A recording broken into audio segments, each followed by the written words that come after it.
to welcome all of you to the play this afternoon. And I'm Lee Doerr, and I think it's just great to have such a nice crowd, and we hope you have a good time. And I've been kind of circulating around here, and I've been talking with some of you.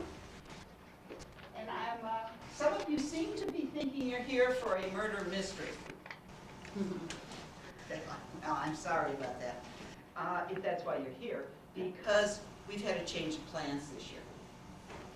We've decided to do away with the murder mystery plays. Apparently, in the local newspaper, some of the letters to the editor were unclear on the concept of what we're doing here.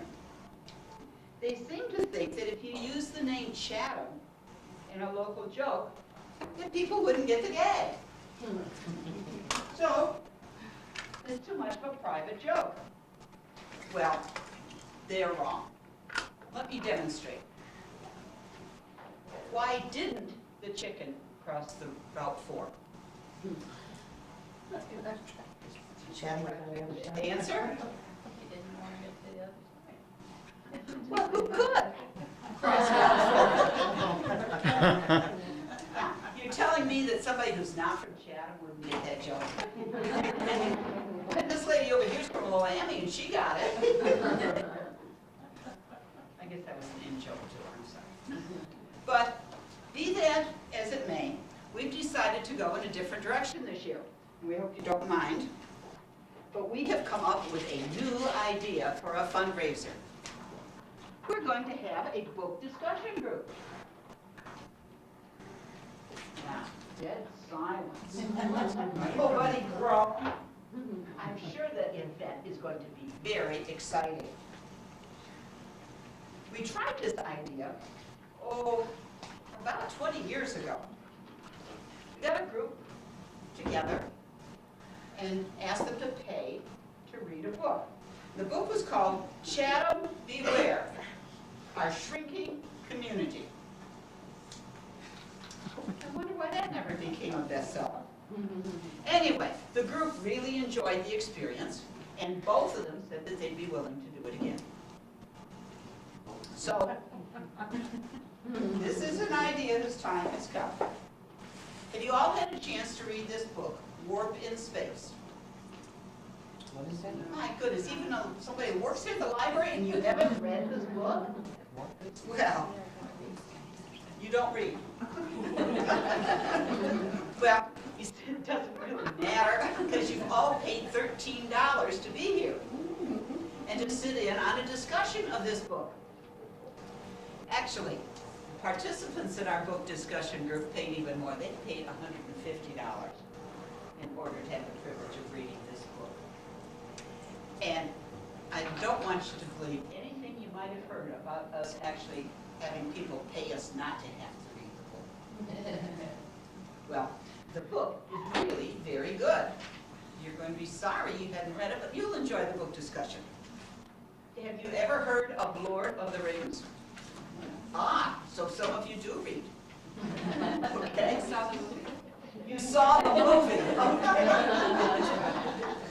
Okay, well, according to one critic, compared to Lord of the Rings, this book stinks. But I am very excited because we have a very special treat that's in store for you today. As you probably know, even if you haven't read the book, as you probably know, this was written by a local writer, Miss Maggie Zine, and she is going to be here with us this afternoon.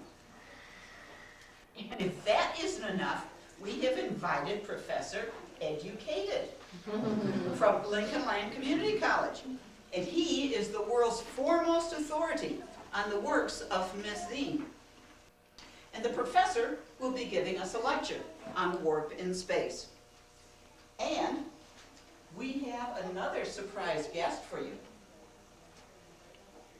But I can't let you in on that secret just yet. So I hope all of you are comfortable. I know I am. And I'm kind of a coffee addict. Of course, I see some people wearing purple here. My cup matches. favorite brew here, which is chicken amaretto moto. It's been my flavor of choice ever since I used to teach English. And now, get ready for an intellectually stimulating evening and afternoon. And I'm very pleased to introduce to you the award-winning author of Warp in Space, Miss Maggie Zine. Let's give her a big hand. Hello, everyone. I'm absolutely thrilled to be here this evening, this afternoon. Seems like it's so long ago. Oh, please. It's really about as exciting as touring the water waste treatment plant, really. I can't believe I'm lowering myself to doing such a small-town version of a literary event. My goodness, I'm sure many of you are avid readers. You probably regularly read the credits at the end of a Julia Roberts film, or maybe the nutritional value on the back of a Little Debbie snack cake. But, in fact, I think I saw, yes, this lady over here intently reading the pamphlets outside of the women's bathroom when she came in. It's not your fault, really, that you lack the sophistication and culture that I have. Looking around, I would venture to guess many of you went to Glenwood, yes. We all know that the really smart kids go out to SHG. I, on the other hand, my parents hired a private tutor for me. His name was Kaiser Sose. Anyway, I guess it isn't your fault that you lack the sophistication, and you're stuck in such a small town as this. Not a small town, you say? Well, I don't care how many subdivisions you keep building, as long as you keep a restaurant entitled Fat Willies. It's a small town. In truth, I should be in New York City, the publishing mecca of the world. Warp in Space will launch me into fame and stardom. Well, it's really already reached the #3 spot on the Chatham Clarion bestseller list. Later this afternoon, I'll be doing a signing at Huck's on Walnut. And of course, Jessica English from News Channel 20 has asked me to come. So really, an audience of this size is quite small compared to the tens of thousands who will be seeing me on TV. I've paid my dues, I've put in my time, I'm ready to move out of this podunk town. I've nearly achieved fame and fortune for my first romantic novel, Alamo Love. And for my military thriller, The Bridge on Polecat Creek. Oh yes, my new book, Warp in Space, will be my ticket out of this town. I'm only doing this appearance here as a favor to Lee Dewar. Yes, when she was at Lincoln Land, I was a featured panelist on a symposium she had put together on the Chatham writers through the ages. Well, that was kind of ridiculous. She might as well have put a symposium together on, I don't know, let's say the great astrophysics of Chatham or the great world leaders of Mulberry. Anyway, I do, and I wish that you would please pick up a copy of my book at Barnes & Noble next time that you're out. I'd ask you to pick up a copy here, but the library never has what you're looking for anyway, so that's silly. But I would ask you to check it out, but what's the point? I don't make any money if you borrow it from the library. Of course, only if you steal it to make the library buy more copies. So I guess I'll have a seat here, and I'll let the blowhard professor have his say. Now, Ms. Zine. There's no reason for name-calling. Just because one critic described your writing as stupidity on paper doesn't mean you can take it out on me. Wait a minute. That was me. Hello, everybody. I'm Professor Educated, the English Department Chair at Lincoln Land Community College. Excuse me first. I love these little cheese snacks. Oh, let me get them. I hate to talk in my mouth full, but let me get rid of that thing right away. Oh, yes, where was I? Oh, before I came to Lincoln Land, I was at a much inferior institution teaching English as a second language to the Chatham Village Board. But now I'm able to share my genius with a much broader audience. I created, at Lincoln Land, I created several courses that are the envy of other academic institutions. I teach the history of cigar metaphors in romantic poetry. And at UIS, I teach a graduate course entitled Shakespeare and Mayor Gray, a study of 2 men in tights. I know several of you will be disappointed that I'm not discussing those this evening, but I'm here today because I'm the world's foremost authority on the writings of Maggie Zine. I've studied her works for years, and I know her psyche better than she knows herself.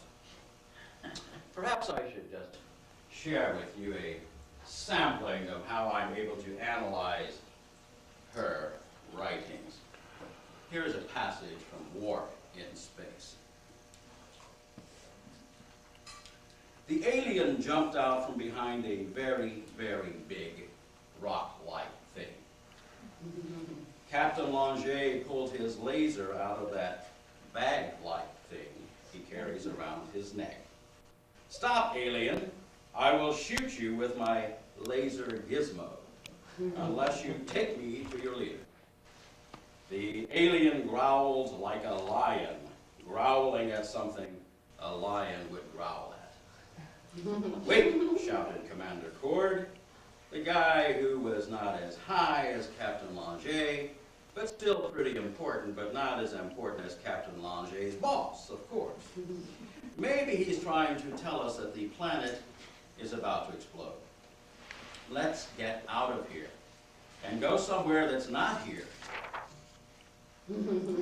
but safer. Langer, Cord, and the other astronauts who aren't Langer and Cord ran to their spaceship designed to fly in outer space and went into outer space. We're saved, bellowed the guy standing between Langer and Cord, but not the guy directly next to Cord. You're right, said Langer. Let's go back to the place where our spaceship is docked when we aren't in space. We have to tell Starfleet Commander Base Headquarters Center that a galactic war might make everyone in the universe afraid and in danger of being more afraid. A masterpiece of American literature, isn't it? Why, she makes Norman Vincent Peale look like Shakespeare. So, what can I tell you about Maggie Zine? Well, first off, based on this passage I've just read, I can tell you that, well, she's an idiot.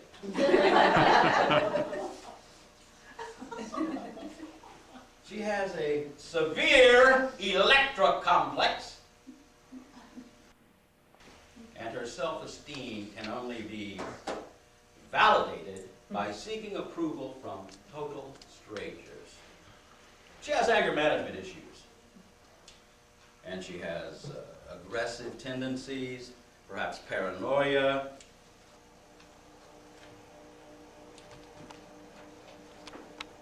Yeah. Takes it out on innocent readers. She takes it out on innocent readers who are duped into thinking that the random order she puts words together has some kind of meaning.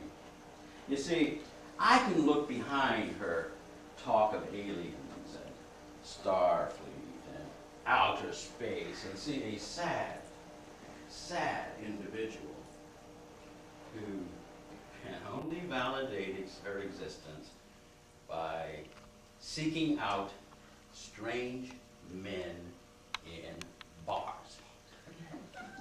Well, I've taken up enough of your time for now, so let me do what Lee Durr has asked me to do, to introduce to you our surprise guest.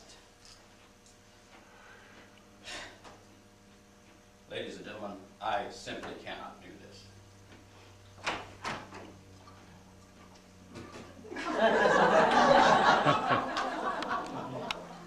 Take me to your leader. I am Zorkon, and I have come here today to your book discussion group from the planet Borlon.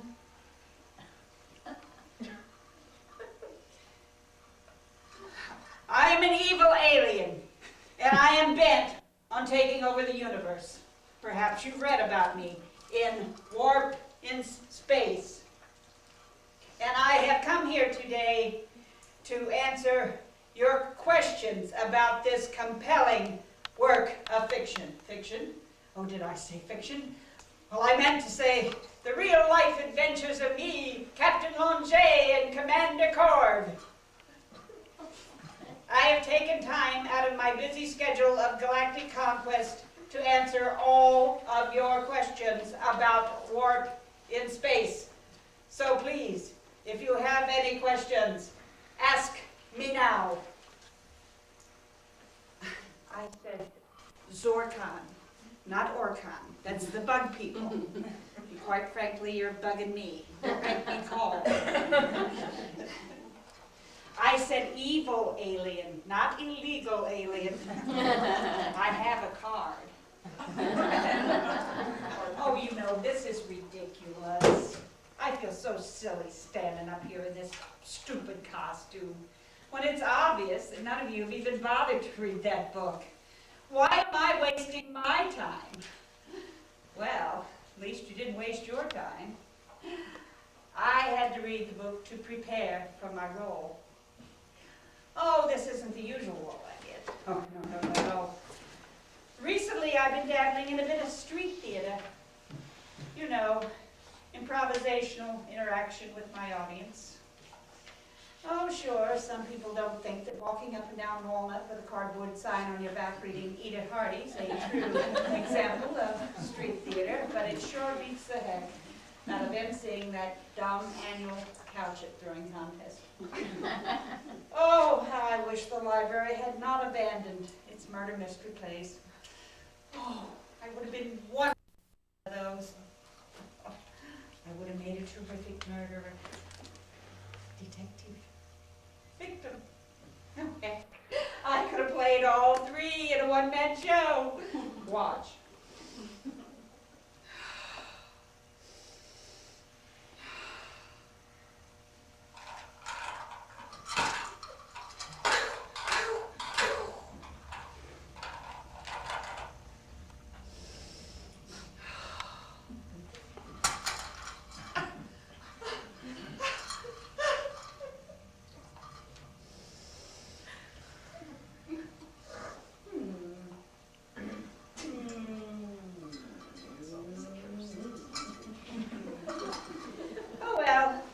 To stretch my acting abilities here today.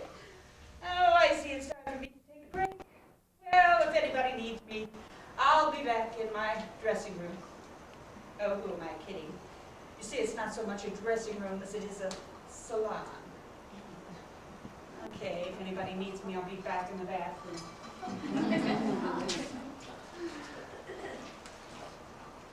I'd be glad to go first and tell you what I thought about the book. Let's see. I thought the book was excellent. It was a true masterpiece. My favorite part of the book was Audrey Hepburn. She looked very beautiful, and I wish it were in color. The special effects weren't bad, but... Why is everybody looking at me like that? Now, I knew it wouldn't work if I tried to fool you. I guess it was pretty stupid. No, I didn't read much of the book. It had too many words in it. I thought I could bluff my way through the discussion by renting the movie and watching it, but you people are pretty clever. But I'm sure it's an excellent book. I've heard people raving about this book ever since I was in school. I thought I would finally have the opportunity to read War and Peace. Warp in Space? Was that the book we were supposed to read? Oh no, I read the wrong book. Well, I mean, I would have read the wrong book if I had actually read it. I guess I should have said I watched the wrong movie. Is there a movie, Warp in Space? I think there is. Isn't that the one with Luke Starrider and Darth Vader? This is very embarrassing, very embarrassing. But stuff like this is always happening to me. I've always been a bit scatterbrained. I haven't even told you who I am yet. My name is Ed E. Oddick, and I work for the village office. I'm glad I have a government job, because if I actually had to work for a living, I would have been fired years ago. The only person in Chatham whose job is safer than mine is School Superintendent Rich Volz. That's right, between you and me, I'm surprised I haven't lost my job at the village. I was the one who created the transportation plan for the village. And I was the one who wanted to sell the naming rights to the village to big business. Can't you just see the village sign, "Welcome to Dollar General's Chatham"? Well, as you can tell, I'm not a real popular person in town, even though I try. That's why I joined the book discussion group. I thought it would be a great opportunity to show people how bright I am. But I guess I couldn't pull it off. I don't know anything about this book. I know. I guess maybe I could redeem myself by asking intelligent questions. Let's see. Maybe I'll ask one of the space aliens. You said you were bent on taking over the Earth. Did you have to get some kind of an education degree for that? Or did you just learn on the job? Oh, wait, magazine. How about you? Here's a question. When you were writing the book, did you know the words you were going to write before we read them? Well, thank you. I'll sit down and listen for your answer. Listen, people, let's keep this thing moving. I'm quite busy, and frankly, I don't have time for nonsense like this. I don't have patience for people wasting my time pretending that they've read this book. As for me, I don't mince words. I didn't read the book. I could not be bothered. I'm much too busy. So let's get on with it. I'm deductible. I own the Oh No You Don't pharmacy here in town. In fact, I'm such a successful businesswoman that I actually have the market cornered. I've cornered the market on medical care in Chatham. I created the only HMO in this town, and all the doctors have to play ball with me if they want to work here. Dr. Rowlett would be nothing without me. Dr. Corlo couldn't move a tooth. Even Dr. Sullivan can't crack a back unless I tell him to. I own all the medical services in this town. Your kids have shiny new braces? Smile. Oh, no. Well, anyway, you can walk again because of excellent podiatry care? I can take credit for that. You have hemorrhoids? You can thank me! You're probably wondering why I joined the book discussion group if I don't even care whether or not I've read the book. That's a fair question. I joined because my husband feels I need to get out and meet people socially. He thinks I'm too absorbed in my work. That's ridiculous. I never let my work interfere with my personal life. Deductible here. What is it? Well, did he accept my offer? Did you tell him that if he doesn't play ball, that he won't be able to change a Band-Aid in this town? What do you mean he wants new office space? Fine, give him the train depot building. Nobody goes in there. No, I'm not in the office. I'm at the library. Yes, I said the library. Well, yes, Chatham has a library, if you want to call it that. I saw a few old paperbacks and last week's newspapers. No, the Pawnee Library has that. And, yeah, Rochester Library has that. Well, yeah, you can't get bookmarks here. I think some of these people might be able to read, not for sure. That's right, we actually paid money to be here. When this afternoon's over, I'm sure we're going to see a jump in psychological treatment. Well, listen, I gotta go. Look, unlike you people, I have important things to do. So let's try and at least please pretend we enjoyed crap in space or warp in space, whatever the name of this book is. Hi, everybody. Deductible. With the Chatham PD, I am so glad to be here. I finally made it to one of these things before there was a murder. You know, the library has increased our death rate here in Chatham by so much with the murder mystery plays. You know, at the rate it's going, they're going to have to annex into the Jacksonville prison. There are just way too many murders here. However, it appears this time, because you're all alive right now, you're dead bodies, that I am here in the nick of time. I don't think anybody's dead except for the career of that writer. Whoa. And you know, since no one's died of boredom, I think the rest of you are safe. Which is so kind of lifeless. Okay. You know, the book discussion group was a great idea for a fundraiser. But let me see.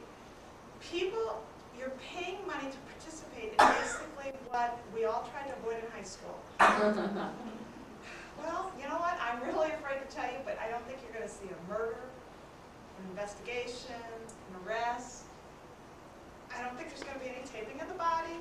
No gurney rides. Hey, maybe you can have some fun by voting somebody off the book discussion group. That seems to be really popular these days. In fact, just so that nothing foul happens here, I think by the order of the police department, I'm afraid I'm going to have to ask you all to leave. Now, so if you will kindly make your way to the exits. Oh, hang on. Oh, hello? Hello? Yes? Yes, I'll accept the charges. Hello? What? Is this a joke? Who is this? Wait! Hey, don't hang up! Hello?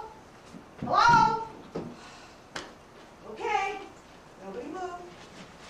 I just got a call from the murderer. Or I guess I should say future murderer. Can't tell if it's a he or she. Voice was disguised. Said someone was going to be killed here this afternoon. Didn't say how it was going to happen. Didn't say if it was a man or a woman. No idea. But, you know, I guess I really should have thought something was funny when the murderer called me collect. Okay, well, I think we're going to have to do some other things here. Well, you know what? Maybe this isn't such a bad thing. Because now I can show Chief Barnett what I really can do. I have a great opportunity. I mean, oh, I'm sorry, that would be a really great tragedy if there was murder here against me. I'm really sorry. I know it's not time for shameless promotion, but I could do a really good job. You don't know. Let's see. I'd like to tell you that I, detective, that TECTIVE, will root out the criminal before the start of the next newscast. Oh, I mean before the afternoon's over, sorry. From this point forward, I am declaring martial law. I think I can do that since there's a Democrat in the governor's office. Okay, since we don't know if the killer is a female or a male, I don't know whether I should use he or she.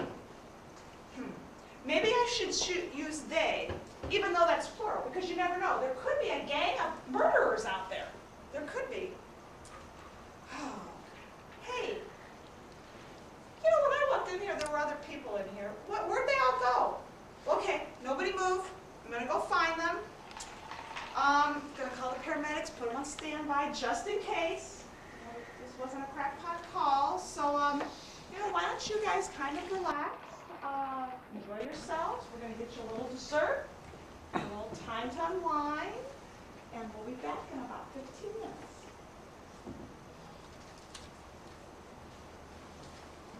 Why are we all here? Well, to pay homage to me. If it weren't for me, there wouldn't be a book discussion group this evening. You see, people are jealous of my talents. You're jealous that I've won the Harmon Prize for Literature. Why, even the school district that gave me my brilliant education is jealous. I'm the only author on their banned book list. You don't believe me? Oh yes, I have a letter right here. Dear Ms. Zine, thank you for your letter. We regret to inform you that we cannot teach your book, Warp in Space, in school curriculum. we feel that it would be inappropriate to expose any of your works to impressionable students. The Ball Chatham School District does not have a censorship policy. We simply choose books based on literary merit. As we are trying to educate our students on the proper use of nouns, verbs, and quite frankly, anything remotely resembling proper English, we feel that Warp in Space would seriously hinder our ability to accomplish that mission. Again, thank you for your letter. Also, would you please ask your publicist to stop calling our office? I tried to explain to your mother our curriculum policies, but she keeps humming and saying, I can't hear you whenever I speak. Sincerely, Dr. Richard Volz, Ball Chatham Superintendent. You see this? I've been banned just like J.D. Salinger and Mark Twain. My own high school is jealous and spiteful of my success. And as you can see, when you're as talented as I am, there are always those who are going to be bitter, detective, bitter. And I don't know what to tell you. I do carry a gun with me at all times. I'm actually fearful of lunatics, and please don't worry. I have had personal firearm instructions from Chief Barnett. We actually went out behind the unpopulated area behind Apple Barn, and we shot up worthless old junk. After we were done shooting up the Chatham Clarion newspapers, we perused the semi-automatic selection that Bill Clem keeps in the back of Webster's tea. He has to do something to keep up with Myers, so. Anyway, it's not like I'm pro-gun or anything like that. I just need to protect myself from the lunatics, like the one that called in the threat today. But I'll tell you really who is most jealous of my talent. It's educated. Yes, indeed, he's always been jealous of my talent. And you know what they say, those who can't do, teach. And those who teach English. Yes, that's why he joined the faculty at Lincoln Land Community College. In fact, he was so vile that he got the former department head fired there so he could take over the position. He knew that my writing was better than his, and so he sought to destroy me by becoming a so-called expert in my writing. He's no expert. He's just bitter. So bitter that that's why he writes everything so critical. So, detective, I don't think you need to look any further to find your potential murderer when he's right here in front of you. Nice try, Miss Singer. But there's a simple explanation as to why my reviews of your work are terrible. It's because your writing is terrible. You forgot to tell these people that I'm not the only critic who finds your work offensive. Every critic who reads your work ridicules it. Here, I was going to save this for later, but I will include some of my comments from my lecture right now. Here's what the critics had to say about Warp in Space. Warp in Space. Try warped in the head. Fred Smith, Chicago Tribune. Or, Warp in Space was a wonderful book to cure my insomnia. Thank you, Ms. Zine. Martha Cranston, New York Times. Or, philosophers always wonder how long it would take a monkey randomly striking to type Shakespeare's Hamlet.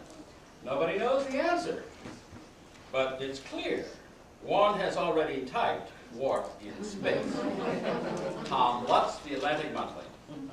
And let me give one more. And finally, I found this book to be childish, immature, juvenile, and just plain silly. Sally Munson, third grade book report. So, you see, Ms. Zine would like you to believe that I'm the only one who finds her work talentless, hack work. But that's not the case. Even though all the critics agree they hate her, she singled me out as the cause for her bad publicity. It doesn't take Dr. Phil to figure out that by blaming me, she can avoid taking responsibility for her failures. She obviously has issues of insecurity, paranoia, aggression, who knows what else.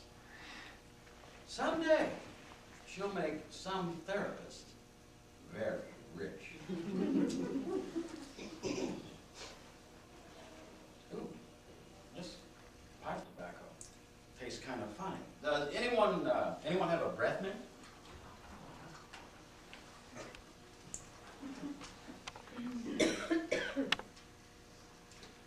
Thank you, R2-D2. What is this? Tang drop? Candy of astronauts?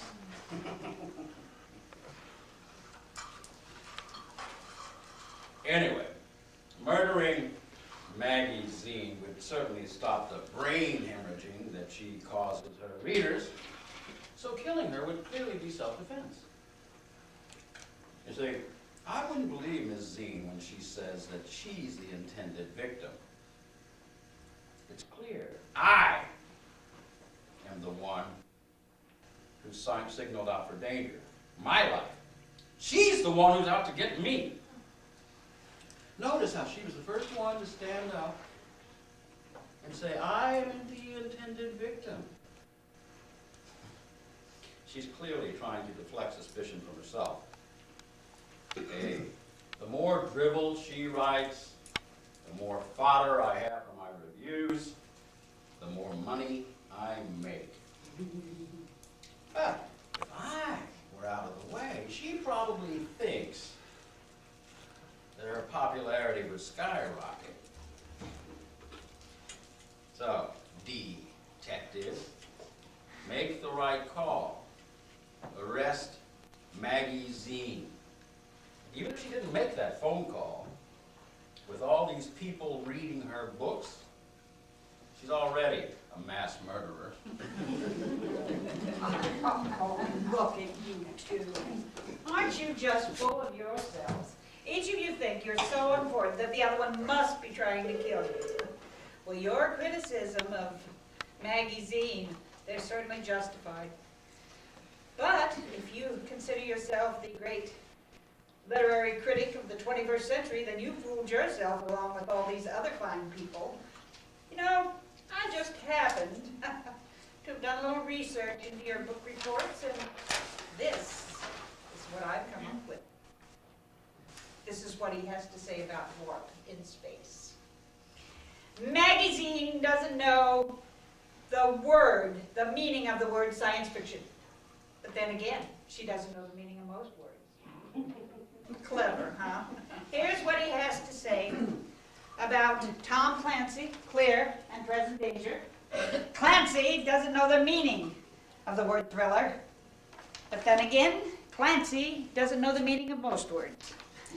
And here is what he says about Dashiell Hammett, the Maltese Falcon. Hammett doesn't know the meaning of the word crime. But then again, Hammett doesn't know the meaning of most words. There you see. And that is only the beginning. It just goes on and on and on. I mean, he has recycled his book reports from time immemorial. I doubt if he even reads the books that he reviews. So see, here you have these two pompous academic types who are so vain, they think they are the intended victim, when it's obvious that I'm the one the murderer wants dead. Oh yes, you laugh now, but I am a major power broker in this town. And ooh, this costume's out. I need something to drink. Oh. Ooh.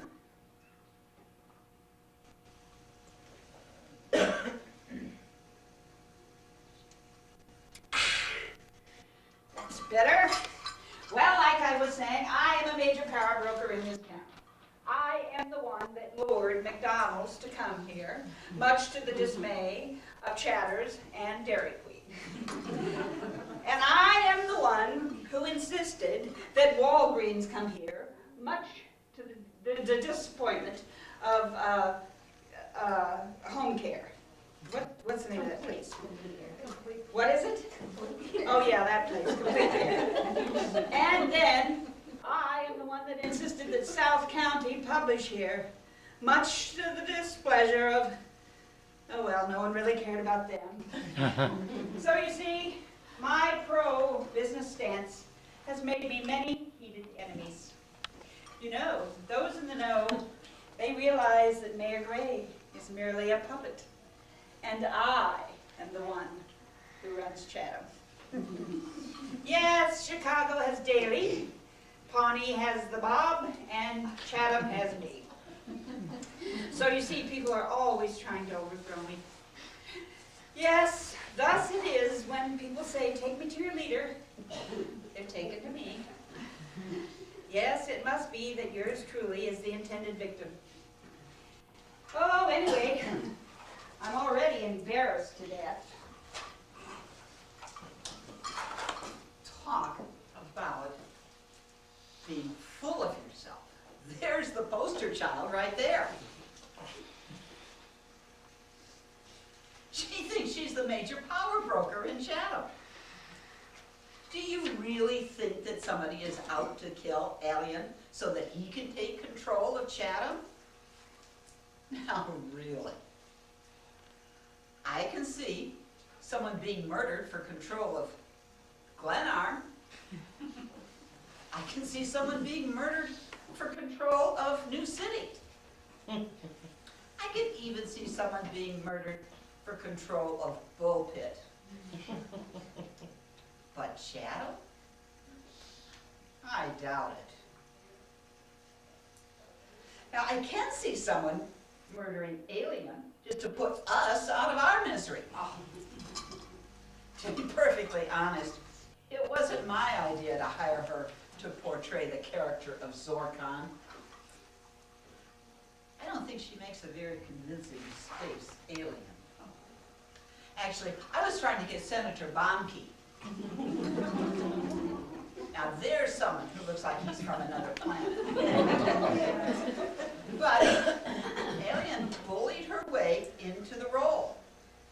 She talked to Linda Meyer. And the next thing you know, she's got the part.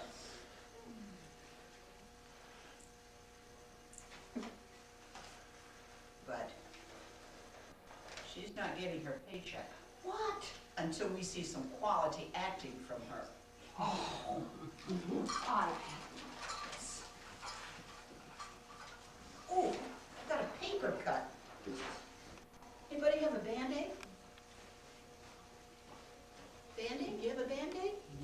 I just happen to have one. Oh, wonderful. Thank you so much.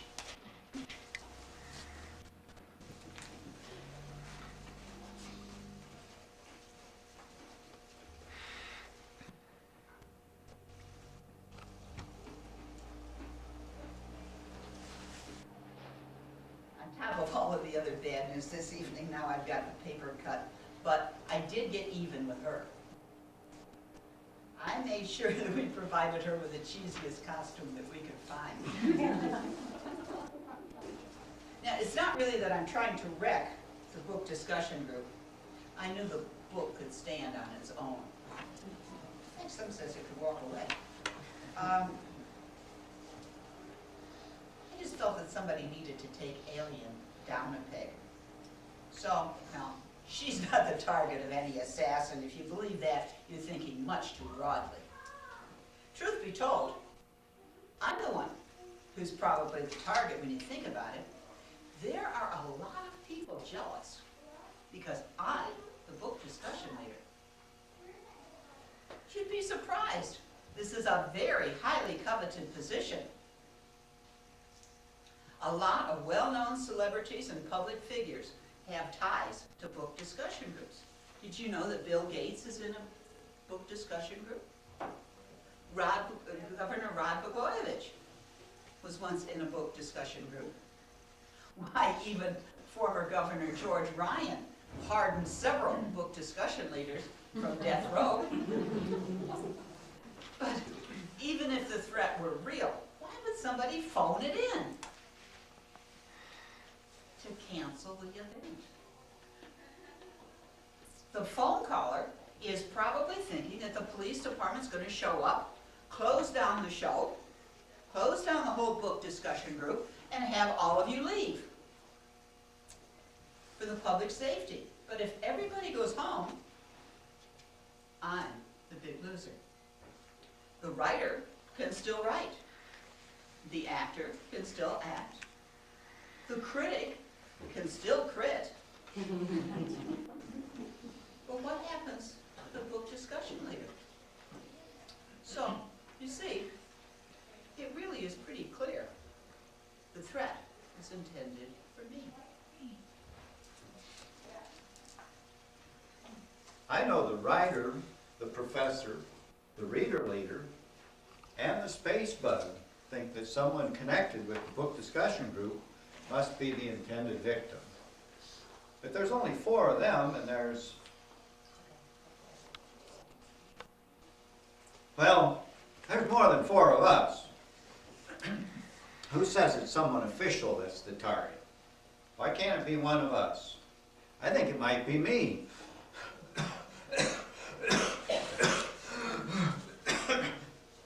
Just the thought of it makes me nervous.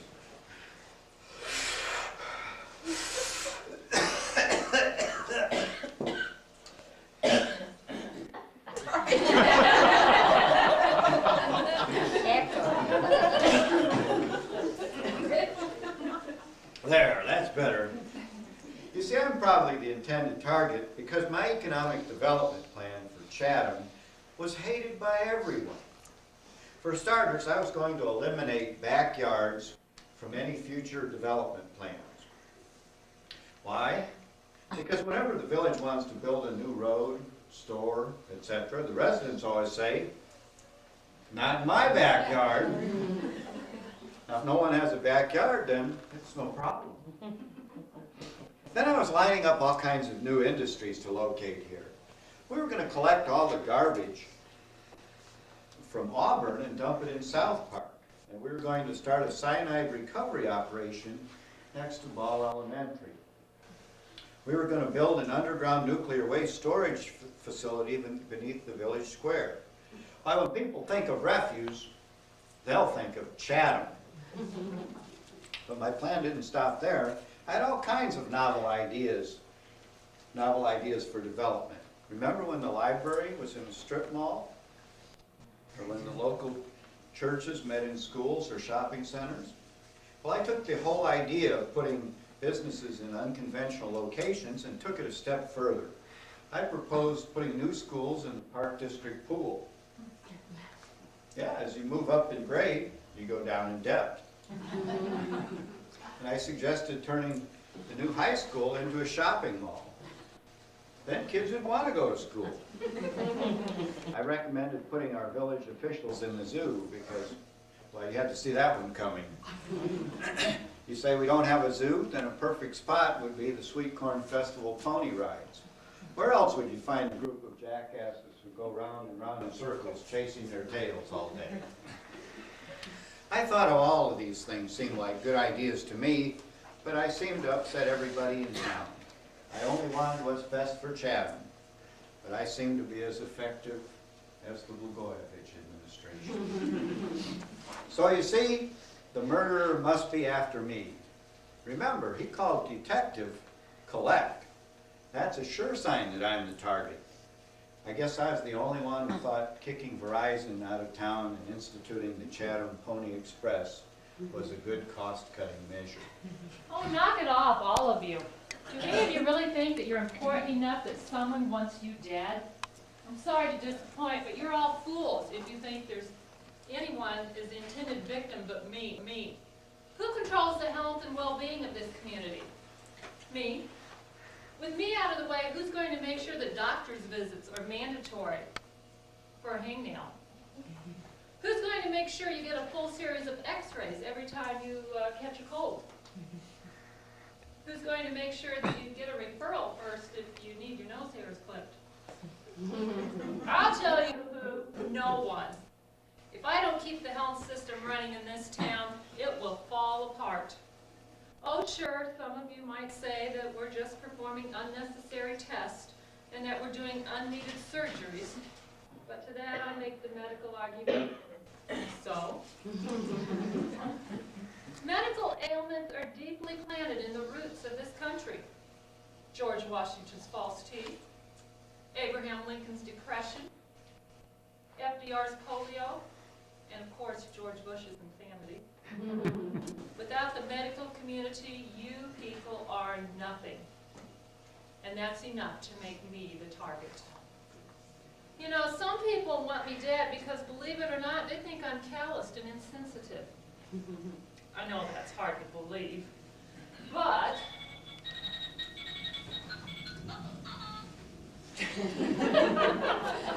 yeah, talk to me. Yep, I'm still here at the library. No, it's going to be a while. Somebody phoned in a death threat and the police have asked us not to leave. Yeah, the local police. That one. Nobody has the intelligence to pull it off here. Ouch! Oh, I just got shot from my cell phone. Must be shorting out or something. Oh, I think I burned my ear. You know, make me an appointment. Get my ear checked out. No, not here in Chatham. Someplace good. Listen, I don't have time to waste my afternoon here. I could have been watching the Illini game. I'm sure they knew their afternoon was being wasted too. And they probably came for the free food. Oh, yeah, they did have to pay for that part. Listen, call my lawyer. No, not him. We use him to represent our negligence cases. No, not that one. We use her to countersue the negligence cases. No, not that one. He died in that tonsillectomy accident, remember? Yeah, call that one. Have him talk to Police Chief Barnett. Get me out of here. I don't know, $75 should be enough. Yeah, he's just a country bumpkin. Okay, talk to you later. Well, as I was saying, some people think I'm calloused and insensitive, even though I think I have a lot of charm and good looks. But I can't control what people think, so therefore it stands to reason that some poor slob would be upset when he went in for a tooth cleaning and ended up with dentures, or went in for a hernia operation and had a sex change. You know, some people are just too fussy about their medical care. They want quality care, just go to Dr. Sheedy. I think about 25% of his patients survive. So we must find this murderer and stop him. I demand police protection. Okay.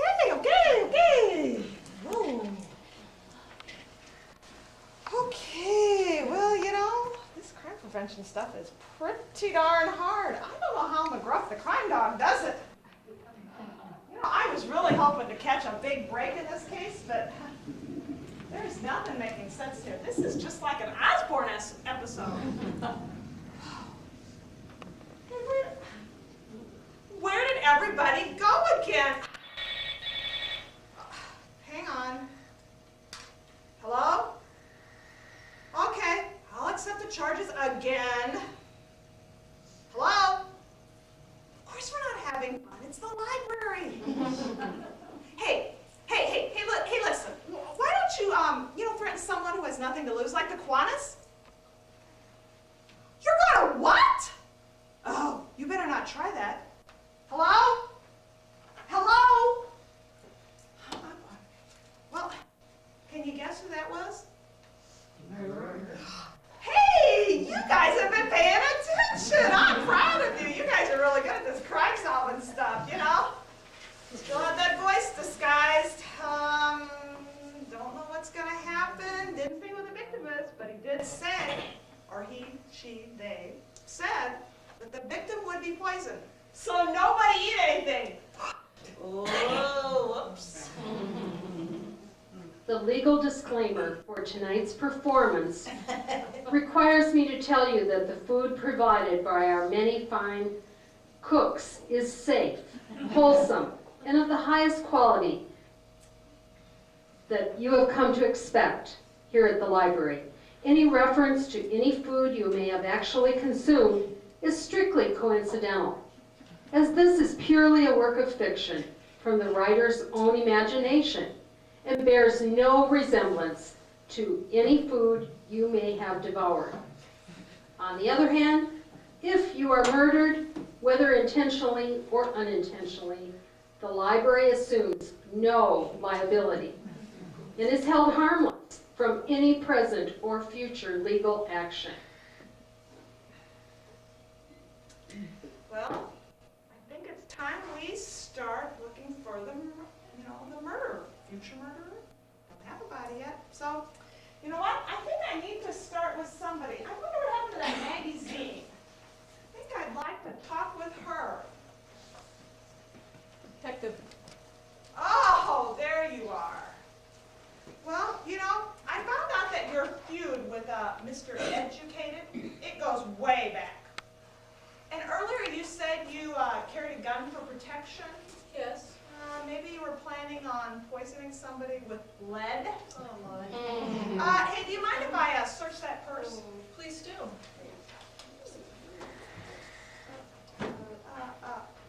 Hey, what is this? Is this a joke? Let me see that. It is a gun. It's a water pistol, all right? Someone must have switched it. I do. I carry a water pistol with me. I don't know what to tell you. You know what? I know. I bet Educated did that. Educated has been so jealous of my work. I knew that he just thinks he cannot be any better than I, because I've got to admit something. Educated is my father. Educated is my father. It's true. He's always been afraid that I'd be more successful than he was. And you see, he's wanted to be a writer, but he's never been good enough to get published. Since his own writing is so terrible, all he's left to do is criticize the work of others. I feel sorry for him, really. I didn't think he'd really ever go as low as to threaten my life because of it. If it wasn't my father, then of course it could have been one of my celebrity stalkers, that is. You know, everyone has them. David Letterman, Nicole Kidman, Mayor Tom Gray. Everyone has them. You don't believe me? This letter right here? Let me read this. Dear Ms. Zine, I think that you are the best author this town has ever produced. You are so talented and, yes, so hot. Every time I read one of your books, I want to stab, stab, stab all the people who do not understand your message of love and harmony. I really connect with your being, your essence. I think that you should be mine forever, but you haven't responded to me. Why? You know how I feel about you. If I can't have you, then nobody will. Oh, why haven't you answered any of my letters signed anonymous? If you take this letter, examine it, I bet you'll find who sent it, and you'll find your murderer. Oh, well, you're right, Miss Zine. This letter is quite disturbing. But, during the break, I had a chance to study some of your notes for your story ideas. Yes. And as I look at this letter, there's one thing that I can tell you. It's in your own handwriting. Oh, no. I'll let you think up some sorry excuse. Hopefully it'll be more plausible than that warp in space idea. In the meantime, I want to talk to Educated. Where is Educated? Oh, there you are. So, do you mind if I search you?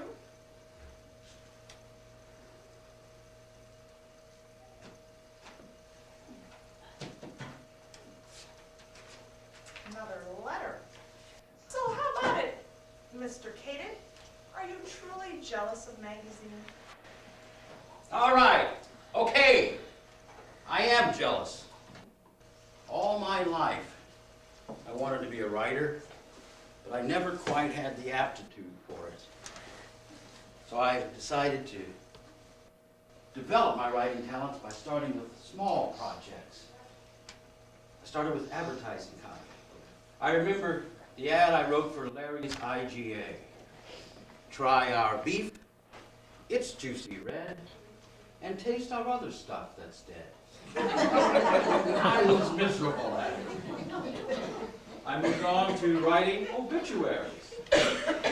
Mary Smith, owner of the Chocolate Mousse Confectionery Shop, was killed when a home invader blew her brains out. That must have left quite a mousse. My editor felt that puns were inappropriate in obituaries. I was angry, but I just stood there and listened with a deadpan expression. I mean deadpan. I tried writing plays, stories, travel guides, road signs, fortune cookies, you name it. I was awful at it. And then I spent years working on the great American novel. And when I sent it out, this is the rejection letter I got. Dear Mr. Cated, are you serious? You call this the great American novel? All I can say is that you know where the keyboard keys are, and that's about it. I've read better fiction in the village's future land use plan. So please, do not waste any more of our time. If you ever write another thing in the future, please send it to Bantam Books. We don't like them. Sincerely, Angus LaBouffe, Heifer Publishing. I must say, extremely disappointed. Then I decided to channel my energies. I would help to develop the writing talents of young writers. And I decided to start with my daughter. That's right. Maggie Zine is my daughter. I nurtured her talent.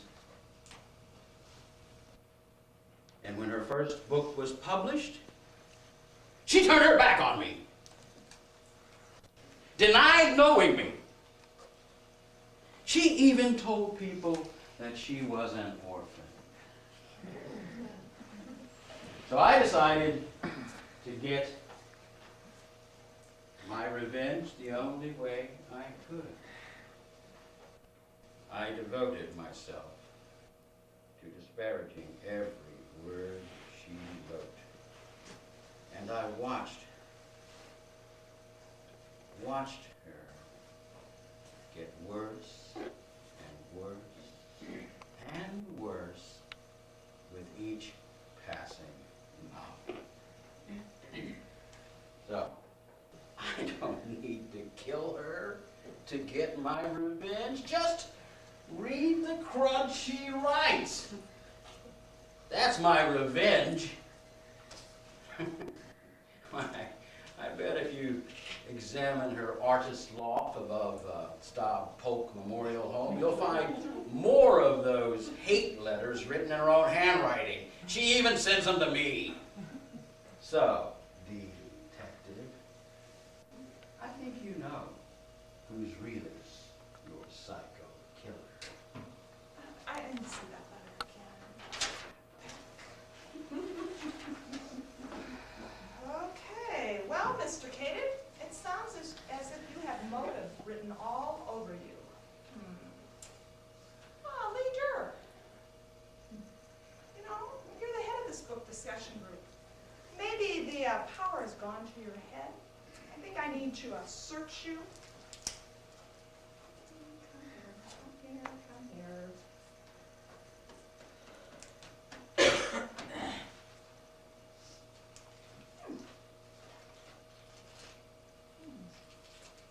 Official library letter, a tea bag, oh, and a list. Hey, this looks like a list of food. And today, pretzels for an appetizer, pie, apple, cherry,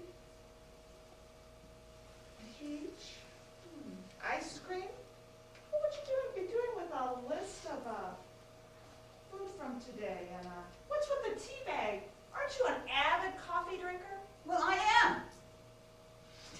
very simple explanation. Somebody else might have wanted tea. What am I supposed to do? Carry hot water around in my pocket? Have sugar up my sleeve? You know that I'm in charge of the book discussion group, and you know that that means I'm in charge of everything. I'm supposed to make all of the arrangements, including the food, and that's why I have a complete menu of today's fare. Oh, truthfully, I don't know why I even bother. This is a letter that the library administrator gave me when I came in today. All right, I'll read it. Dear Miss Dewar, we'd like to thank you for organizing tonight's book discussion group. The board knows how much time and energy you've put into this event. Unfortunately, due to budget cutbacks, we are no longer able to continue this activity. Yours is not the only activity we are cutting. We're going to discontinue the reference services, the maintenance department, and book checkouts. We may even get rid of cataloging. By eliminating those unnecessary frills, we are able to finance the board members' jacuzzi. And the library sponsorship of WWF Wrestling. Now, we know this comes as quite a disappointment to you, but we are sure you understand the necessity of this action. And, by the way, the book discussion group stinks.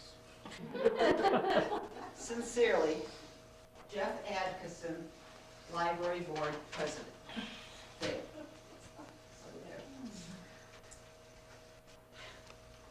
It's an absolute outrage. The library shouldn't be sponsoring wrestling. It should be sponsoring the Fighting Illini, who, by the way, won this afternoon.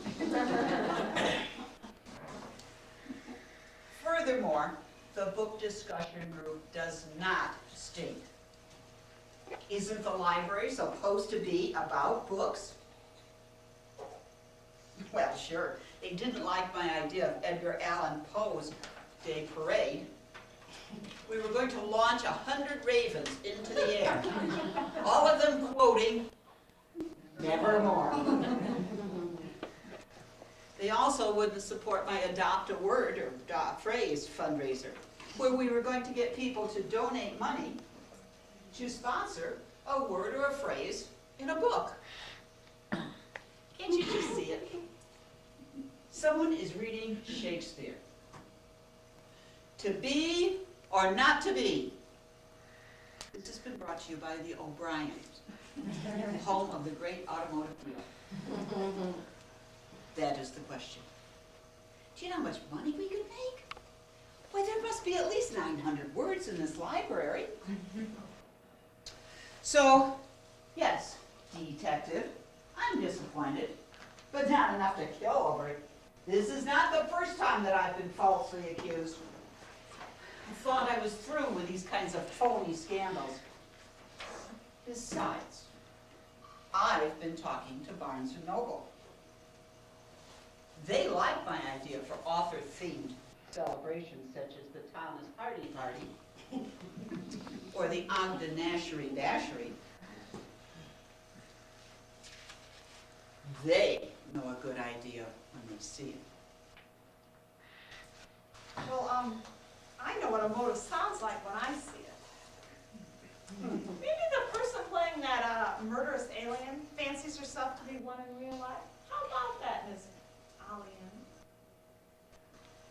You know what? I think I need to search you.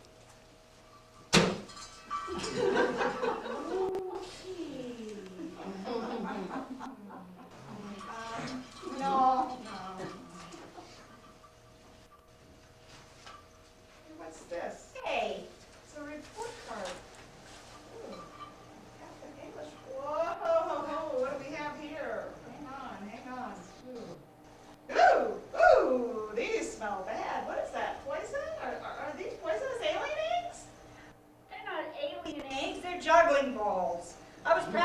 juggling back in the dressing room, and I dropped one of the balls into some alcohol, and, well, the alcohol was sitting on a cup on the table, and I used it to take off this makeup. I know it sounds silly, there's other things you can use, but, well, anyway, I was going to practice my juggling act for all these fine people here today, and, well, that's just about the size of it.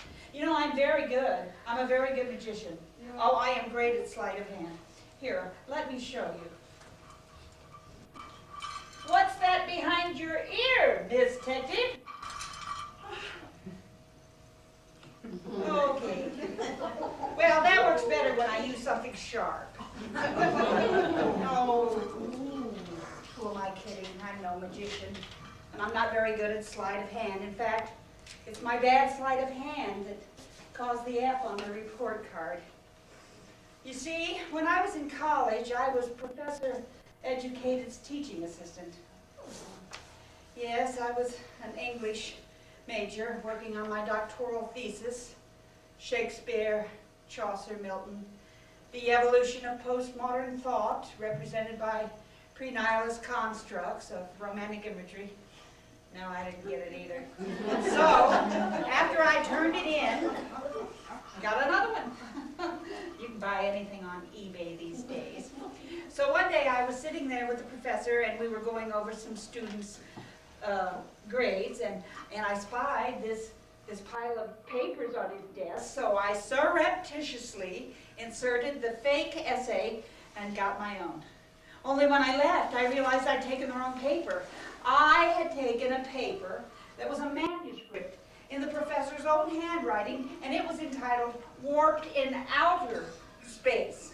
Well, needless to say, my chicanery was found out, and I was discovered, and he failed me, threw me out of college, and I thought that the punishment was rather severe, but given what I've seen today, I'm starting to see and hear things more clearly.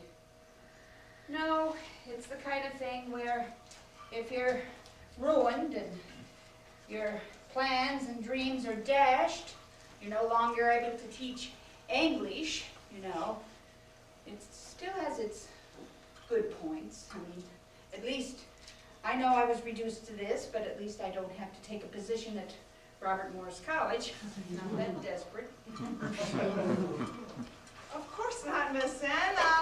Why, we all like to dress up like the leprechaun from Lucky Charms. Okay, next I'd like to talk to, Deductible.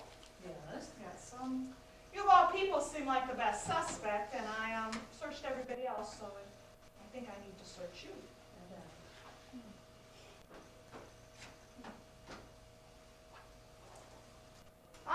A phone! Figures. Figures. Oh, yes, it figures. Wait 1 minute, Miss Detective. I know what you're thinking. Just because I have a cell phone, you think I'm the one that phoned in the threat.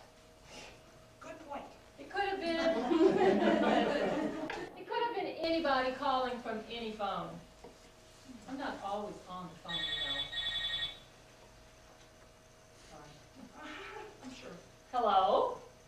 Now's not a good time. Yes, I'm still here. She thinks I did it. I agree, she doesn't know it from a hole in the ground. Listen, let me get back to you later. Guess you want this one too? Yes. What? So I have 2 cell phones. It's no big deal. I'm a busy, important person. Oh, and since I'm the pharmacist, I guess you think I would poison the victim? What, you think I'm going to kill him with Vioxx? It's obvious I'm being set up here. I already have a lucrative pharmacy and HMO. Do you think I'm going to kill people for the money? Maybe you think I'm going to knock off someone who's costing me millions in medical claims. We don't pay out on claims anyway. What's the difference? Maybe you think I'm trying to get out of a medical malpractice suit, like this lady's plastic surgery case. Granted, she has a strong case, but there's no way she'll win. Has anything in your investigation connected me to any of these other suspects. You know, just to show you that I think this whole thing is silly.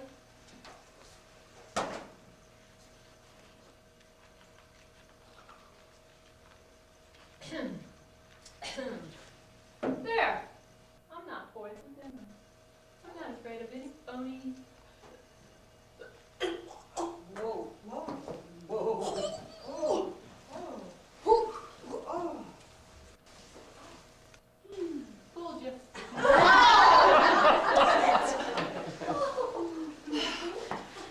We've had our drama. Now let's get out of here. Bravo, bravo. Thank you, thank you. You know, your histrionics are quite amusing, but you're not getting off the hook. You know, there's still one person I need to check, and that's you, idiotic. I think I need to search you, too.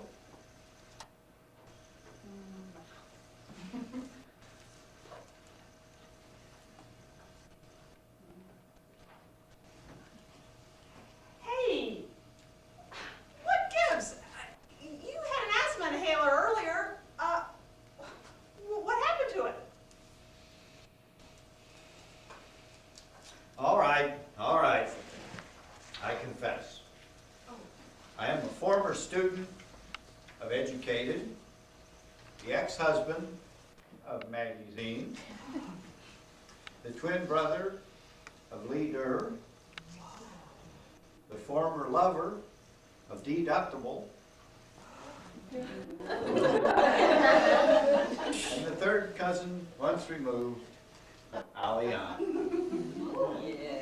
I have a secret connection with everyone in the room. In fact, Miss Tector, I think I bought my pet cat from you.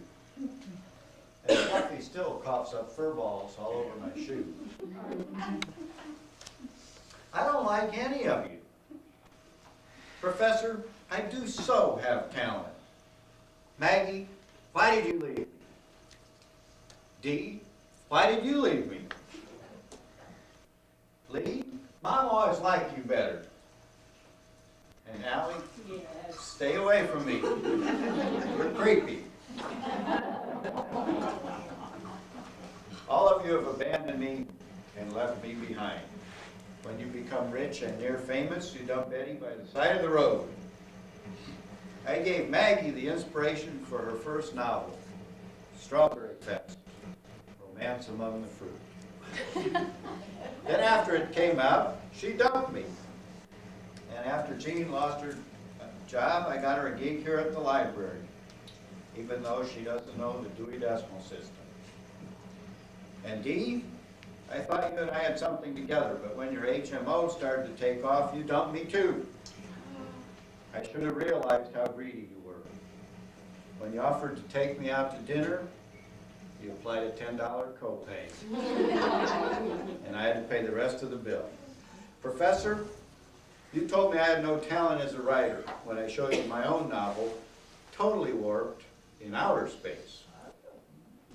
I'm so confused now, I don't know who stole whose idea from whom. And Allie, Yes. stay away from me, you're still creepy. You probably think I poisoned all of you and planned to get you all at once. Well, it's simply not true.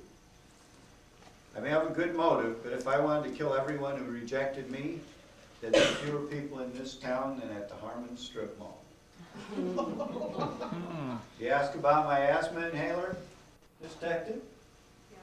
There's nothing sinister there. I simply finished the one I had and threw it out. I didn't bring a spare one with me. With the rising medical costs in this town, my next asthma inhaler will be a glob of Vicks Vapor Rub in a baggie. Okay, well, you know, I don't know about you guys, but this detective isn't very easy. Well, listen, if we're gonna prevent a murder here today, I think I'm gonna need all of your help, you know? We've got some arrest reports here, and I'm gonna need you to fill them out for me and help me along here. Remember, the future person to be murdered, you know, is one of the 6 people that you've seen. The victim is one of the 6 people. If we had a crime scene, you could, you know, investigate it, but, you know, we don't, so play Play make-believe. Have a good time. With any luck, we can prevent this murder, and, at the very least, maybe we'll actually arrest somebody. This should be really easy. So we're going to pass these out. That should fill them out. I'll give you about 15 minutes, and then we'll close. Well.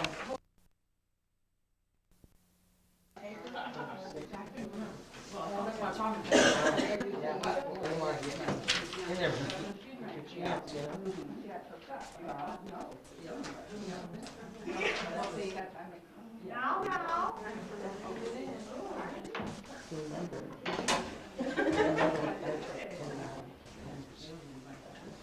Yeah, that's true.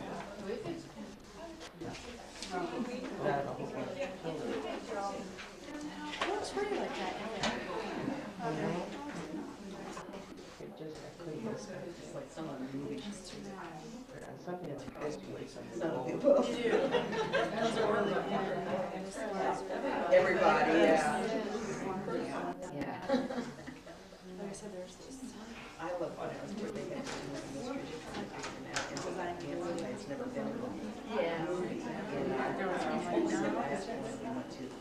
No, actually, it's not. I don't know his line. I think we're going to get started again here. I'd like to thank everybody for their help. I've been reading over these, and I can tell you guys have been watching NYPD and CSI a lot. Thanks. I really. But I'm going to share some of these with you really here quick.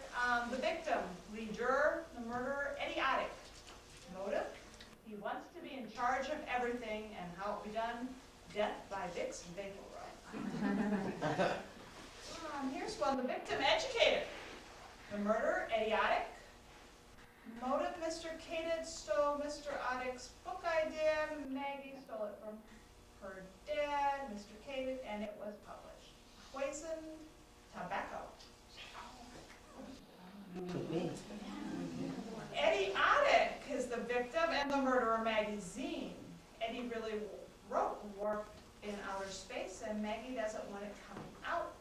The inhaler is how it be done. The victim, deductible. The murderer, Maggie Zine. The motive, to remove her from power so Maggie's books can be placed in all the doctors' offices. And how it will be done, the phone will be giving a greater shock next time. It's good. The victim, deductible. The murderer, lead juror. Motive, poison, motive. Because Lee is getting fired because the library's medical insurance costs are too high.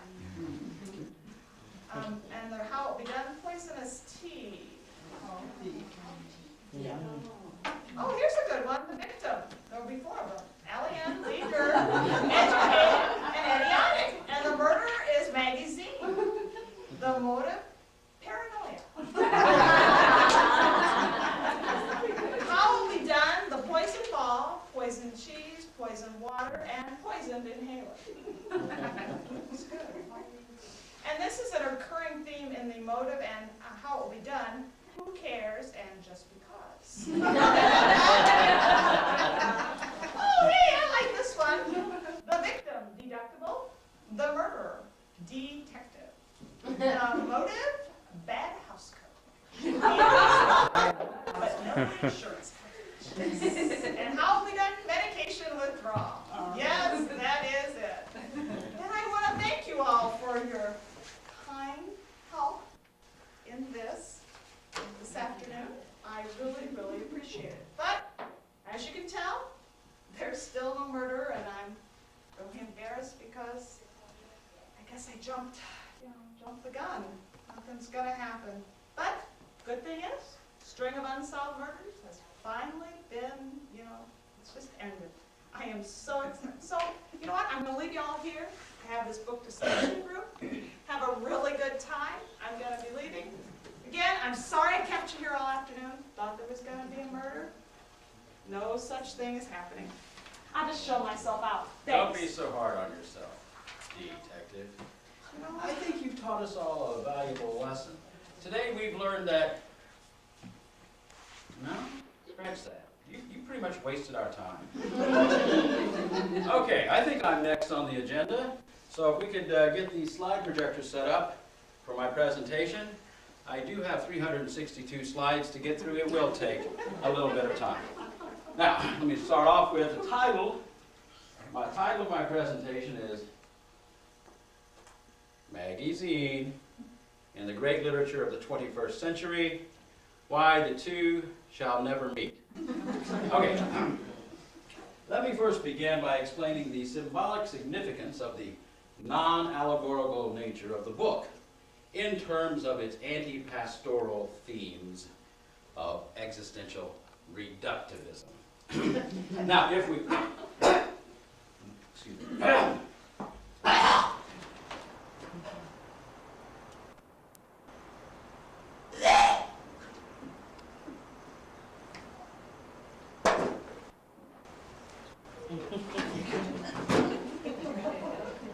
Whoa. Whoa, you know, I think you choked on all those big words. Well, hey, it seems like we got a murder after all. Let's see. I think I know who did it. With all your help, but, I think maybe we better check and make sure he did. Oh, hey, Dr. Bond, can you come forward? I'm not a doctor, but I have been studying EMT, and if they're going to take cataloging out of here, I've got to do something. Well, could you check and make sure he's dead for me, Pretty please? sure he's dead. Yes. Let's see if he's breathing. Oh, I don't hear him breathing. This guy doesn't have a pulse. He's dead or he's going. You got your murder. Whoa! And I had no career. Thank you so much. Oh, I got all the clues, but they're all still up here from our suspects earlier. But, I don't know. I might have to be here overtime. Well, okay, before we get to do all this other, I think I need to have somebody come up and take this body so that we have it for later. So I'm going to need some volunteers. Got some, thank you though. Yes, and would you like to help take the body?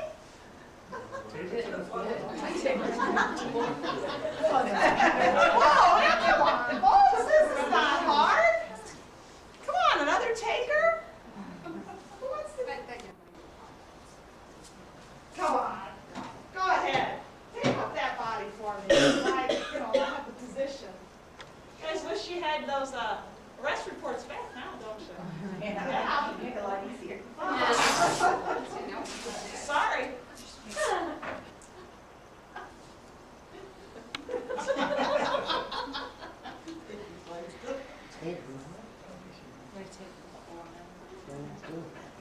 Not gonna give me an outline? Oh, yeah. Okay, well, I'm just checking. 'Cause I need help.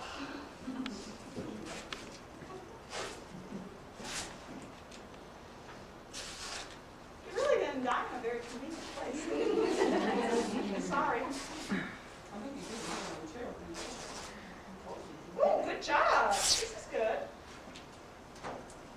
It's on the chair and everything. Okay. Oh, good job. Very good. Ooh. Oh, yeah, don't fall. No more murders today. Good. Well, hopefully my medical heroes are here today, that they, this afternoon, so they can help get rid of the body.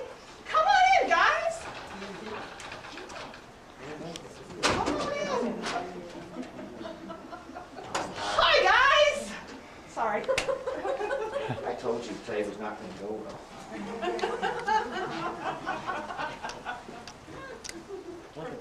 Right there. He's definitely dead. Blind guy, thank you.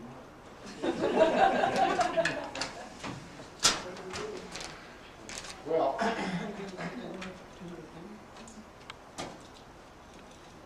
didn't want to do this.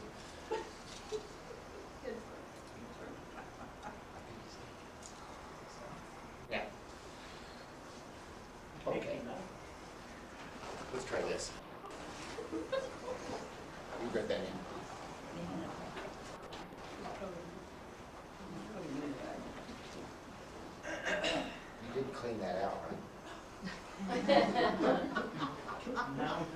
much, man. Thanks.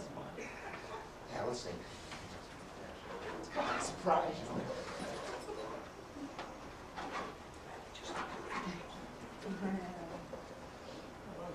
Uh-oh. Uh-oh. Uh-oh.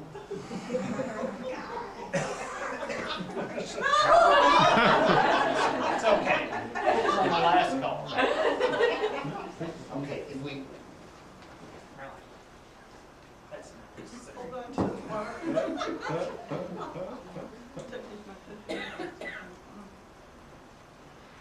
this,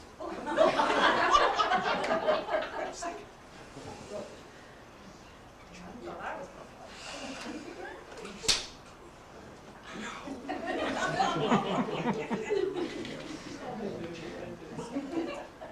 I think if we just pick him up, he's never gonna know it. What's the matter where you bounce him off the floor 2 or 3 times? It don't matter now. Yeah. Let's see what happens here. It's kind of winding the chair and just. Oh. What'd you do? Kill him with rocks? Make him swallow? sorry. He just You know what? had big words, he just died. Let's do it this one. Here, watch. This works really good. Don't matter now. It don't matter if he's face down. No. He's been face down for a lot of years.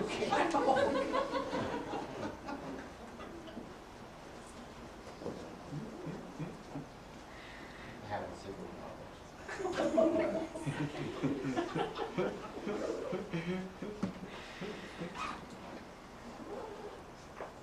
Hey, before you guys go, could you punch my Stockport Memorial Home Value card?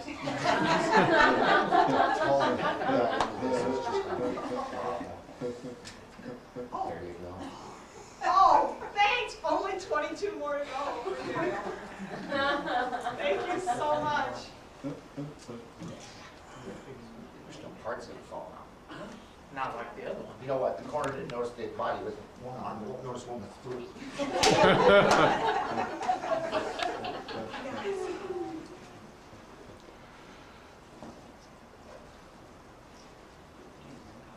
Find it. Find the hand. There you go. There's a hand there. There you go. You don't want to drop him. No, we wouldn't have that happen. Oh my goodness gracious. I think he went to the pancake and sausage. Okay, so hang on a second. Or drop all of them. No, I think we need to, yeah, let's drop it all the way down. Oh, that's so much better. Oh, it's better. 1, 2, 8. Yeah. You waited a while before you, oh, I hope you got anything before you called us. It's been a lot easier to bring him here. Pick him up, because then he would have been stiff. I would have bent him. I'm sorry, I wasn't supposed to call you early. If you put the rails up, then he won't go anywhere. You think? Here. There you go. There you go. They'll never notice. 1, 2, 3. Hang on. 1, 2, 3. Oh!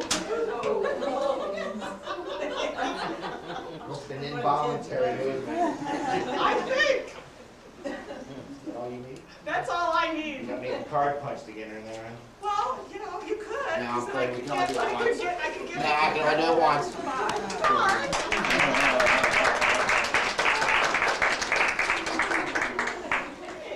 Well, that was fun and exciting. Our medical heroes at work. Okay, well, now it's time to find the murderer. You know what, I think I've got it figured out. And I think it's pretty obvious the murder is Maggie Zine. Where is that Maggie? Ah, there you are. You certainly had a good motive, stealing the book I did and despising your father. Yeah, he's gone. Even though he wasn't shot, you practically admitted to having a weapon this afternoon. But I think you found a more convenient way to dispatch him, didn't you, Miss Zine? Miss Detective, please, you're capable of creating better fiction than I can, really, okay? As for the gun, did anyone actually see it? No. I only told you that I had one, and I do that because I like to detour any lunatics who might be out there trying to stalk me. Really, it's only a matter of time until I actually get a celebrity stalker of my own, and I can't wait. So I carry a water pistol with me. I only said that someone had switched it because I knew it would look bad for me if people thought that I had a weapon after someone's life had been threatened. As for the accusation that I stole the manuscript Warp in Space from my father, well, that's not true. Sort of not true. I might have taken a few ideas. You call it a creative license, if you will. But how could my dear old father and I have stolen something that my father didn't really own in the first place? The original idea was idiotics. So yes, indeed, I think you know who the truly jealous murderer is. And how can an asthmatic allow his inhaler to go empty? If they gave a Pulitzer Prize for idiocy, you'd win the Lifetime Achievement Award. Detective, your theory has as many holes as Maggie's plots. Yes, it's true, your Warp in Space story was originally based on my story, totally warped in outer space. The professor stole it from me, and then you stole it from him. When I discovered the truth, I wanted to kill him and you. I do have a motive for killing everyone in this room, with the exception of that lady over there. She's the only one who liked my idea for consolidating our community services. What's wrong with Chatham? Waste treatment center and food pantry. I didn't need to kill anybody, though. Even though my idea was stolen, I found out earlier today that a famous Hollywood movie producer wants to buy the rights for another of my story ideas. It's the story of meeting my wife and marrying her. It's called My Big Fat Geek Wedding. There's nothing mysterious about my asthma inhaler. I didn't use it to poison anyone, and nobody poisoned me with it either. It just ran out. I thought I had a spare one, but I grabbed breath spray instead. So if I have an asthma attack, at least I'll have minty fresh breath. So, Miss Detective, why don't you question deductible? Aren't most murders about power and greed? And sometimes the most devious clue is the most obvious. I think she should stop making threats with her cell phone and start calling her attorney instead. Or maybe I should call Miss Cleo for you because you obviously would believe anything. I may have the method and the opportunity to kill Professor Chatham, but where's the motive? No one has shown any link between us aside from the fact that he's the one I was hoping would be the victim. You see, he's the only one in the room tonight, this afternoon, who's not a patient in my HMO. I won't have to pay for his ambulance transport out of here. And why would I have called collect if I had a cell phone? It wouldn't have been necessary. Someone must have called from a payphone. Someone who's broke and has little money. I think we'll soon find Allie Ann and her poison juggling balls behind a state penitentiary force field. Oh, very funny. This green will wash off my face, but your ugly is permanent. Look, I didn't make any collect phone calls, and I didn't poison any juggling balls either. And before you accuse me of anything else, I didn't give him a tainted breath mint either, although his breath could have killed somebody. Sure, the professor failed me unfairly and ruined my promising career, but I always try to look for the silver lining. He may have been responsible for what I've been reduced to, but it has its benefits. Guess who got the starring role in the remake of my favorite Martian? Me! But there is one here whose career was also destroyed. And there's someone else who suffered even more indignities than myself, even though she's not wearing green. Right, Leador? All right, yes, I did it. And I'm glad. will. He deserved it. Before he came to Lincoln Land, I was the head of the English department. If you listen carefully, you heard me say that I used to teach English. And you also heard that I used to be at Lincoln Land. You also heard me mention a scandal. Professor Cated, jealous that I was the department head, fabricated the rumor that I was altering student grades. And how was I to know that a average grade point of 5.1 on a 4-point scale was not appropriate? I'm not a mathematician. But the damage was done. I was kicked out of the university. I couldn't get a faculty position anywhere, not even at the Sylvan Learning Center. And then the professor so very graciously offered to take my job as department head. So all I had was this awful book discussion group and the need for revenge. It was my decision, of course, to make Warp and Space the featured selection. I knew Maggie Zine couldn't pass up the chance to hawk her book in public. And I knew if Maggie Zine was here, then Professor Cated would show up. He couldn't resist the opportunity to confront her. Everyone knows how much he despised her, and his being her father was added bonus to this. Yes, I was the one that made the phone calls to detective from a phone in the back room. When you were bumbling around, I snuck off to call you. It wasn't hard to avoid suspicion. Everybody had disappeared for a while. Nobody really wanted to be here. It wasn't hard. I called collect just so I could annoy the police. Not only would you have to pay for the cell phone charges, but you'd have to pay for my call as well. And since the call was from the library, I didn't really care. It was traced back here. How did I poison him? It was very simple. In fact, I almost thought the detective was going to catch me, but then I remembered she couldn't catch a cold. If you remember, earlier in the evening, Professor Cated came out eating his favorite appetizer, cheese and crackers. I planted that appetizer on his plate after I had laced it with poison. It was the only appetizer here like that. Although there are a couple more in the back room if you're interested. I wanted to really make sure that nobody else ate the tainted lip.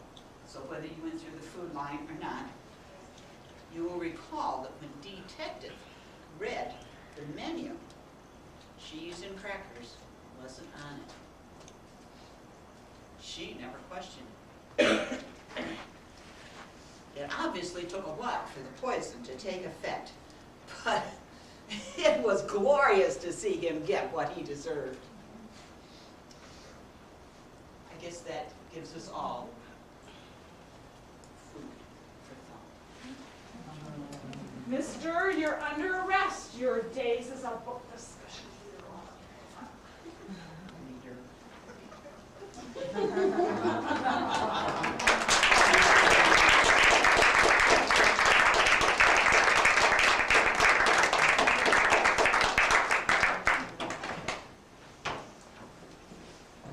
Like Martha Stewart, I'm back again. And I want to thank all of you very much for coming. And I'd like to introduce the rest of our cast. Please come forward. Alien, Maggie Zine, Disa, Educated, Detective,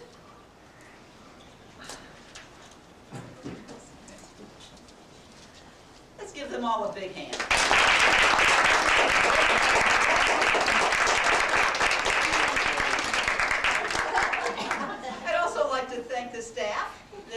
the Friends of the Library who helped put this on, and Linda.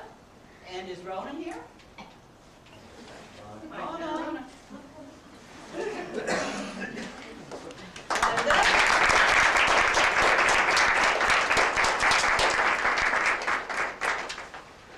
And we'd also like to thank all of the other Friends of the Library who donated the wonderful pies. Weren't they great? Okay.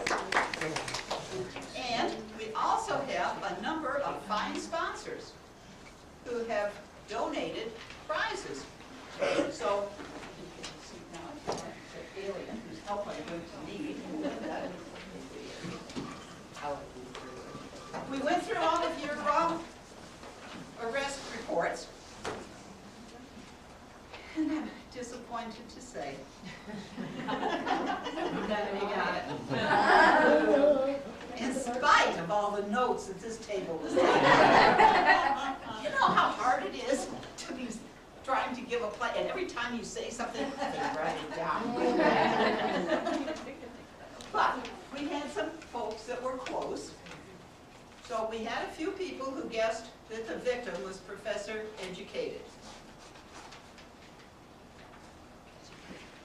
And so we'll be giving prizes to them.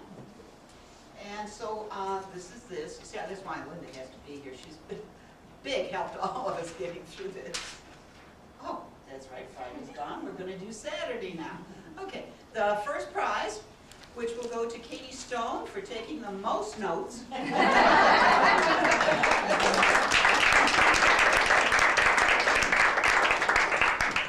She has a $25 Walmart shopping cart.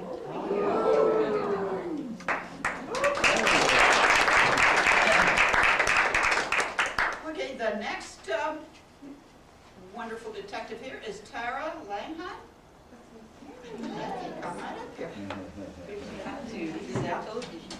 And she has a gift certificate to Valenti Eye Care for a free eye exam and discount on prescription glasses.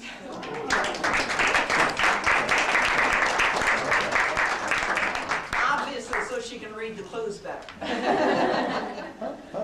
Okay, the third one goes to Linnell Falcone. Ah, very good. And you get a $25 floral arrangement from Trendsetters.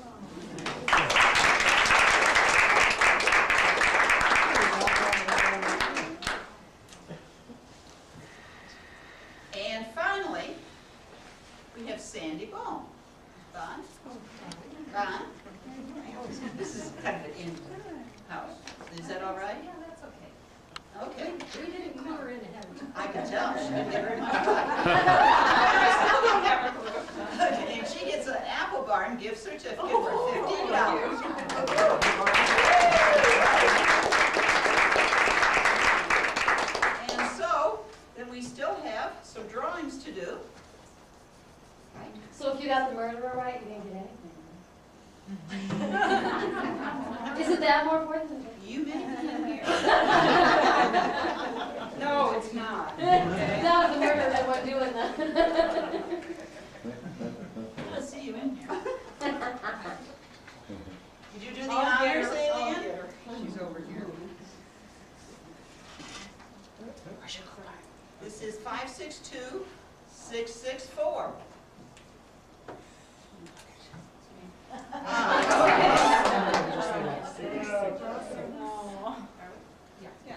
She already got one. Oh, okay. She already got one.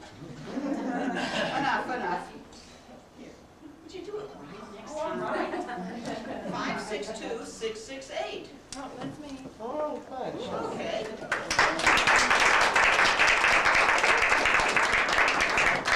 As a top drawer gift basket, a stationery and ring. Wow, great. Honors again. I know, there's no rest for the evil. Okay, 562-672. Ooh, guess what you get? You get the Friends of the Library book bag.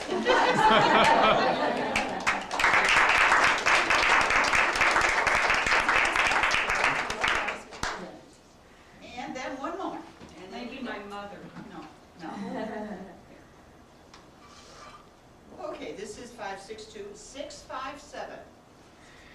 Aha. And she's getting a free movie rental from Family Video.